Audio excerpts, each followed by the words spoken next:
Welcome, everyone, to another episode of the HR and Payroll 2.0 podcast. I'm Pete Tiliakis, and as always, I'm joined by the legendary Julie Fernandez. Welcome, Julie. Thanks, Pete. And we have a repeat guest. We've had John Leon on a number of times, but I think we got a quick update to cover today. Yeah. Exciting news out there. And I thought we had to bring John back on. So, John, welcome back to the show, man. It's great to see you. Yeah, good to be back here again, Pete and Julie. Thanks for having me. Yeah, man. Yeah, look, I was on LinkedIn about a week or two ago, I guess it was. Probably right there before Christmas, I believe, right? And you posted something calling it the most transformational compliance update on the topic of remote work in the last decade. And I was like, we got to get John on to explain what the hell's going on out there. Is this good? Is this bad? What does it mean? Yeah. So, yeah, John, what happened, man? What exactly are we talking about here? Well, it basically caused tremors around the world because an earthquake went off back last November. And essentially what happened was the OECD released these rules around remote work and permanent establishment in particular. And so to kind of give you 50,000 feet view, we actually did a white paper a couple of years ago, and we asked companies, what is the biggest thing that keeps you awake at night when it comes to work from anywhere, like your employees working remotely internationally? And they all said consistently that it was permanent establishment. And so what happened is that industry said to the country tax authorities around the world and fed back up into the OECD that, look, you've got to do something about this. Because what was happening is a lot of people wanted to go back, work remotely abroad, maybe to visit their friends or family. But like a lot of corporate tax teams were saying, no, it's too much of a high risk. It can't be done. And so there was a recognition that at the end of the day, somebody's visiting their family abroad for a couple of weeks. They're not trying to avoid taxes. Like, just let them go and visit their family abroad at the end of the day. Right? Yeah. And that, work has changed. It's become much more prevalent. People extending holidays, for example.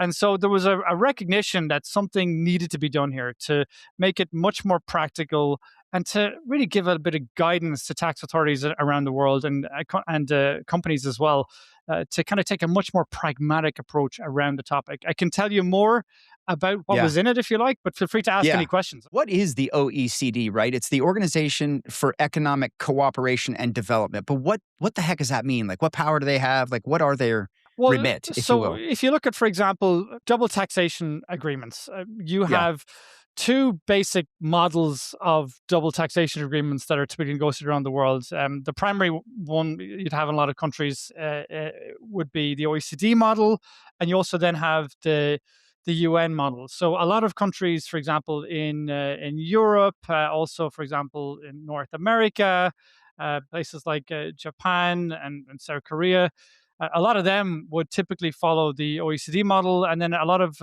developing countries would follow the UN model. They have two different approaches. But essentially, to cut a long story short, the UN is a forum for discussing how, amongst other things, how we coordinate taxes and how we create rules and structures. And so the OECD have this OECD model that gives guidance to how tax authorities should set up double taxation agreements and resolve disputes. So one of the ones that you would have seen in the news in the last couple of years would have been some of the Pillar 1 and 2 discussions. Like one of the things, for example, the global minimum taxation rate of 15%. That was something that was very topical, continues to be topical in the news.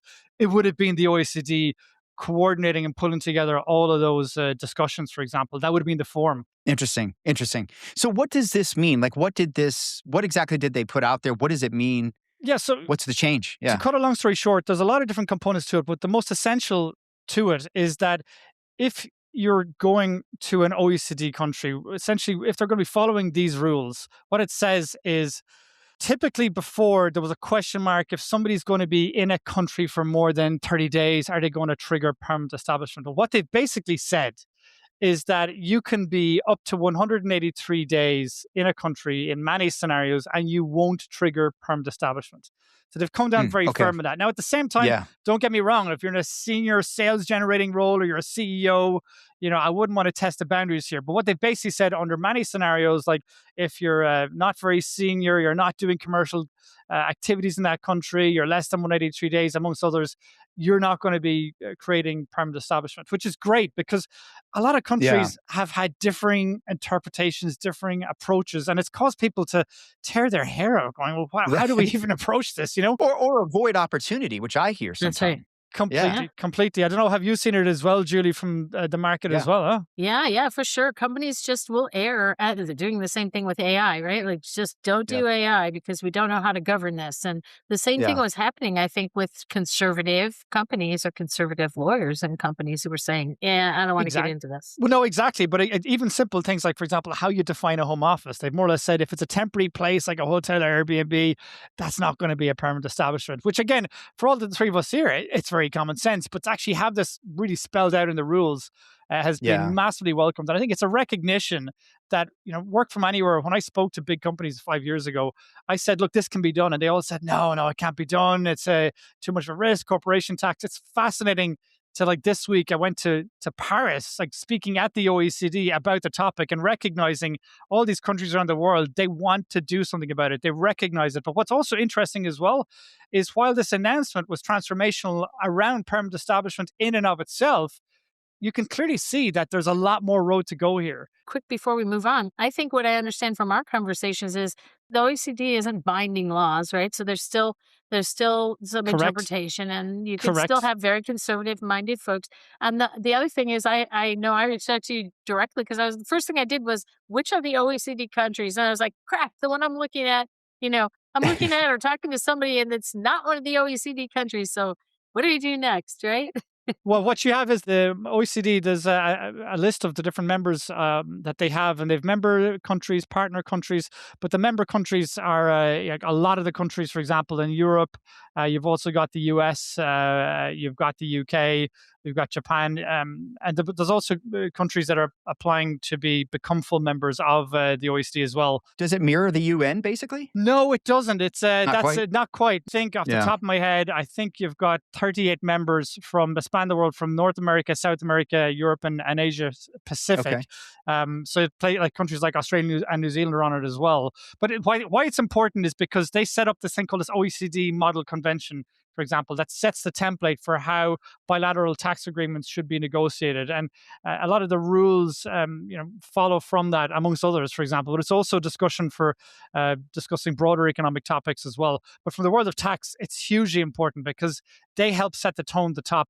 You can still have countries that set their own sovereign rules, but you can Yeah. imagine when you talk about cross border, that's where you're going to be running into, okay, what does it say in the double taxation agreement? Who's going to win? And it's in those double taxation agreements, that's where they kind of negotiate, okay, this is how we're going to treat this particular case. So when the OECD Yeah. says this is how we're defining this, yeah, you can imagine the countries will be, it's very unusual for them to say, oh, we're going to go against that, for example, especially on a topic Yeah. as big as this. It would cause chaos. Yeah. Do you see Right. do you see that as the big win here? Is the fact that someone has drawn a line in the sand and tried to create a framework at least? Well, I think what's been really helpful here is typically with the OECD, they've been heavily focused on transfer pricing rules and global minimum tax. That's taken a huge amount of political capital and effort and brain power the last decade.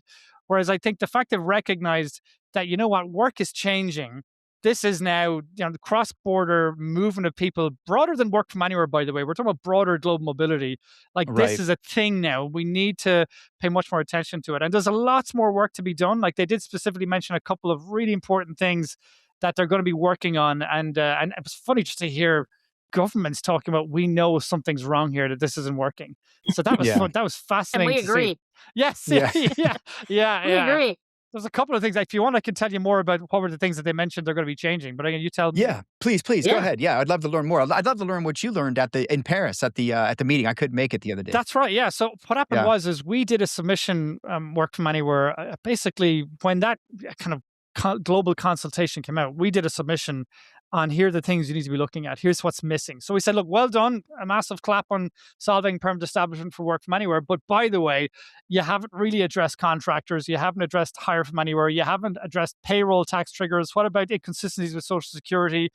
Digital nomad visas, the one thing that's consistent about them is their inconsistency. So we mentioned all these things, sent it in, and I basically got a Yeah. call a week ago from the secretariat of the OECD. They said, listen, John, would you be up for coming to Paris to speak? So I was the last speaker of the whole event, and the whole thing was like televised all around the world. It was hilarious. But long I story love short, it. when I Yeah. got there, one of the things I could see is probably the biggest things that were coming was they recognized there's too much complexity. There's too many rules. There's Yeah. been an intention to do rules like economic employer with a goal that really just made things more complex. There's things like, for example, how you define the days and the work being done in social security rules is different from how you do payroll tax. So people like scratching their head, why are we doing that? Things like payroll tax triggers, where do you even find the data for them? Like hitting in some dusty closet in a dungeon somewhere, and rather than being openly accessible for the normal human beings trying to face these Yeah. problems on a day-to-day basis. But there was a recognition that if we're really going to have innovative economies in the next 10-20 years, we need to do a better job making life easier for the practitioners of global payroll, global Right. mobility, HR in the companies trying to face these rules. Because it's also not just them, it's also the tax practitioners, it's also the people Right. working in the tax authorities. It's a nightmare for everyone. Do you think that this is good for remote work, for helping organizations engage remote work, or do you think it's more Massively. of a Massively. de-risk? No, massively. I Yeah. think this is a real positive step. And the reason being is that for a lot of companies said, we're not going to do this. We would like to offer employees the flexibility to work remotely internationally, but you know what? It's too much of a risk. And Yeah. main reason very often was the corporate tax team and legal team that said, not comfortable. Well, Yeah. now the Sure. corporate tax teams, they don't have a leg to stand on now. I mean, if it's a non-OECD country, okay, maybe not. Yeah. I get it, but I expect there'll be a ripple effect from this in also the non-OECD countries in time as well. But I think the That's point great. being is like this really puts, I can't emphasize this enough, very pragmatic, practical framework that corporate tax teams around the world can go, okay, well, we can see this is the direction of travel here. Yeah, absolutely. Any guidance to employers out there or just organizations that might, be trying to understand this? What would be your advice to them on this? Well, I would say, engage with your local tax advisors that you deal with. Hopefully, they'll have a global network and a perspective on this. I think this is an issue that every tax advisor, every Yeah. major tax advisor in the world has got eyes on. I think make Yeah. sure your global mobility and global payroll functions and your HR operations teams are aware of this, but have it filter into the policy. What we're already seeing is that when we basically did a workshop in the Nordics 2 weeks ago. We asked them, what was your view on this? Will it impact your companies? And there was a couple of people that said, yes, we're going to be more open about work from anywhere policies because of this. But a lot of them were still sitting on the fence. They want to see how Yeah. this is going to play out over the next kind of 1 to 2 months. So I think, see what plays out, but speak proactively with your tax advisors and see what they make of it. But the sense we're Yeah. getting is that it is transformational. Yeah. Yeah. When you're out there looking at organizations, right, you work with a lot of different companies who are engaging remote work for different reasons. What are the characteristics you see coming from companies who are doing really well? And what do you see maybe as the things that trip companies up? In both, I think there's an experience to this on the employee Yeah. side and the business side, but then there's also that compliance underweaving. But what do you see the firms that are doing really well with remote work? Well, I would say it's vertical and horizontal Hmm. alignment. So vertical alignment that the C-suite from right down, that there is buy-in from the C-suite and they recognize it's a benefit we want to invest in. That makes a big difference, but also horizontally as well, where there's cross-functional collaboration. Where it doesn't work is when there's silos. Where we see these Yeah. things fall down is if the C-suite don't fully understand it and don't buy into it, or you can very often find the HR leaders want to push this, they implement it, the policy goes well, but all of a sudden the C-suite just change their mind. Now, Yeah. I will say that's very rare. For people to actually do a work from anywhere policy, they do see great results. I mean, extremely rare I've ever seen it being pulled back. But, Yeah. of course, you've seen with RTO, for example. But funny enough, much rarer for work from anywhere from what we've seen. Now, the other side of it is, again, going back into the cross-functional collaboration. That's where, it's important that mobility and payroll and reach out and link up rewards and the talent acquisition team and retention teams to be able to really understand, okay, how is it moving the Yeah. needle? And measuring it in a very objective way. If it's not moving the needle and it's not retaining talent, well, you're not going to keep it going. But again, thankfully, what we have seen, there has been we've been actually told vast majority of our clients have said it's in the top 3 most actively engaged benefits. Listening to organizations that I know are weaving in their benefits, to your point, 4-day work weeks and remote work and things like that. They're having tremendous success when they're being very deliberate about it, I think. Yeah. When employees, are hearing the work from anywhere, or they have a situation, they really, don't know where to go or who to start asking. It sounds like, as you described the horizontal alignment and the vertical alignment, it sounds like HR should be your champion, right? And if Massively. Yeah. and they're the ones, where if you're hearing a dead no from HR right from the get go, then you probably don't have a lot of hope in any time soon of getting that cross-functional alignment that makes it operationally possible. Is that how this kind of plays out? You go to HR, Agreed. HR might be a fan. Yeah, well, what we find is different is that because if you think of like the pyramid of a company, it's that bottom up groundswell of people saying, "I really need this," and what you find is this a benefit everyone wants? Not really, but we do No. find Yeah. there's about probably 50% of employees it's a really important one. So for maybe Yeah. 50%, not hugely important, but for those 50% that have family abroad, friends abroad, or they want to extend a holiday, that are into travel, whatever reason, but especially those that have family abroad, and like all of us here, many of us Yeah. and many of your listeners will have family abroad, and so being able to access remote work in that perspective and be able to travel abroad, Yeah. that's a really sticky one. Once you get access to that, we've seen and spoken to lots of people who will move companies because of it. So what you typically find is they'll Yeah. first go to their manager and or their department head, and they'll make a really strong case to HR, and use that department head to make the business case for HR, and they'll go and Yeah. approach parallel HR. But we do find it's very often those business leaders in the companies that are pushing the HR and the C-suite to implement it. Yeah. I mean, that's what's new because, global mobility has always been in existence in larger firms, but it's been for that top tier of Yeah. folks, right? Yeah. And so, easier to make an argument, I suppose, a little bit more push and pull. But now we're talking about it more of a groundswell, right? Of our workforce that is interested in and could be hugely incented by Do you know what's this. happening now, Judy? Is basically global mobility teams, for example, very often are come back and saying, "Okay, no," or HR teams, "You can't do it."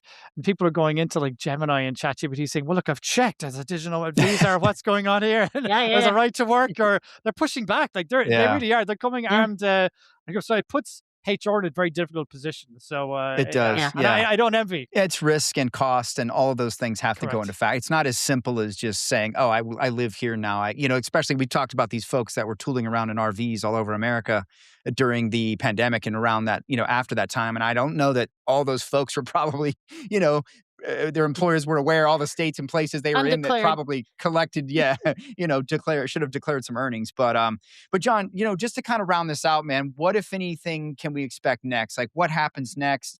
How do folks stay up to date on this? Like, what should we Yeah, expect? but the best place, and I'll share with you links to the OECD program and how this is going. Mhm. But definitely stay tuned to the OECD links, because what's happening here is I think there's a groundswell of a recognition that there's a kind of like a house cleaning has got to be done on a number of different topics. Very ambitious topics, but simple things that can be done will be rather than having different definitions and rules in payroll, tax, and social security. What if we actually had social security leading the definitions, which was fascinating. I hadn't Mm. heard that one before. Yeah. But there's lots of innovative things that, if they did it, it would be huge. It would have a huge impact for HR and mobility and payroll leaders. It would make a big difference. Now, probably the challenge is it would reduce the consultancy fees for some tax advisors, but that would be a lot. There would be a lot of benefits to companies, and I think also, to be fair, Yeah. the tax advisors, everyone recognizes it's just too insanely complex. We've got to make life easier for each other. For sure, for sure. It's got to be a fair system, right? To be able to function with these things. I hate the gotchas in taxes and Yeah. compliance. It's like, look, just show me the rules. Correct. Let me work within the rules and function within that. But Yeah, correct. John, any predictions? Like, what are your sort of outlook here on remote work and just global mobility in 2026? I think it's going to be a big year for that. I can tell you why after this, but just curious your thoughts. Like, what are you hoping to see? What do you think we will see? Any prognostications here? Well, I think if you talk about in the world of, for example, tax, the big question is they've dealt with work from anywhere. How are they going to deal with hire from anywhere, and how are they going to deal with taxing, for example, agents, Yeah. like LLMs? If someone's, you've got two people, both earning the same salary, but somebody's creating a lot more value by amplifying, 10 different Claude or other agents, whatever it could be, for example, and one is only using a little. How do you tax that? How do you tax Yeah. the difference between a Interesting. human being and robotics? Yeah. Automation. I don't have the answer to that. Do you see entities talking about that yet? No, I haven't heard anyone around the world talking about it yet at the Yeah. moment. I'm sure there is. I'm sure there is talk about it, but it was something I think it's a really tricky one. Where does the human being stop, and where does the automation robotics That's a begin? great point. Yeah. Hey, Interesting. John, will you back up for just a second on hire from anywhere? I think it would be interesting to like, what's the difference? What are the special subjects around hire from anywhere? So work from anywhere is when somebody's working remotely abroad temporarily, like going for a few days, weeks, or months. Hire from anywhere is when a company has got a skills that they need. So if you look at the Hmm. pyramids, the bottom up is work from anywhere, but top down is hire from anywhere. Hire from anywhere is when I want to get a specific skills in a country that I don't have an existing footprint in. How do I engage them? Is it by employer of record? Is it So now independent we're into the contractor? EOR. Yeah. Yeah. Exactly. I would actually, Okay. but it's actually more into skills, because if you think of it like skills, skills can be done via AI. It can be done via human being and AOR, by fractional skills, via contractor. We could create a talent hub there using legal entity, for example. Even register as a foreign employer. There's lots of different angles once you Yeah. identify the skills. So if you have skills in the lead, then the next bill is bit, how are we going to engage those skills? Is it AI automation, or is it via human? If it's human, okay, what's the next level down of how we engage that? Is it Yeah. a work contractor entity or whatnot? It's tricky. I've been writing a little bit about this, and it's going to come out soon. But I feel like this is partly the future of EOR, is being that sort of data and orchestration layer to help with when do I, where do I, what's the risk, what's the cost, what's the Agreed. how do I know what to do when. I think there's a lot of data that's out there. It needs to be brought together. I know you guys do do a good bit of that as well. But I also think it's about helping people become more fluid with their talent, right? Talent fluidity, I think, I didn't coin that, but I know it's been out there for a while. I think this agility is going to be applicable when you have mechanisms like work from anywhere, work from home, and various different flexibility enablers to go and find the right people at the right time, the right place, all that sort of thing. So all Yeah. very, very timely for Agreed. sure. No, agreed. Yeah. It is very exciting. I will say that's one thing that, especially coming out of that meeting in Paris, you can see there's a groundswell of momentum that I think just Yeah. stay tuned. There's going to be a lot of big things happening over the next 2 years in this space. Yeah. Yeah, I agree. Yeah, we want to, John, keep It's us updated, exciting. man. Yeah. We're going to put these links in there, put links to your content and your LinkedIn and site, work from anywhere team, right? .team, WFA.team. That's the one. Yeah, WFA.team. that's it. We're going to share all those, and yeah, just stay, keep us updated, man. We'll have to bring you back on for a quick update, but it's always great to see you, and I really appreciate it. And look, there's a lot going on here. Like I was just saying, just this week, Julie, there's been 2 or 3 pieces of news around. Shout out to Boundless. Boundless was acquired. That's one we're going to talk about. Yeah, There's some congrats, D and EOR. team. Yeah. Yeah, right. Yeah. Congrats to them. It was great. And there's been a couple of other EOR happenings and global mobility happenings that I think we'll have to talk about here pretty soon. So hot Yeah. year for this, man. It's already, what is it? We're 3 weeks into January. It's already getting exciting. So I love it, Tis the man. season. Yeah. Yes, yeah. Well, John, Excellent. thank you as always, man. Appreciate you coming on. And yeah, we'll be back very soon, guys. Thank you. Thanks very much.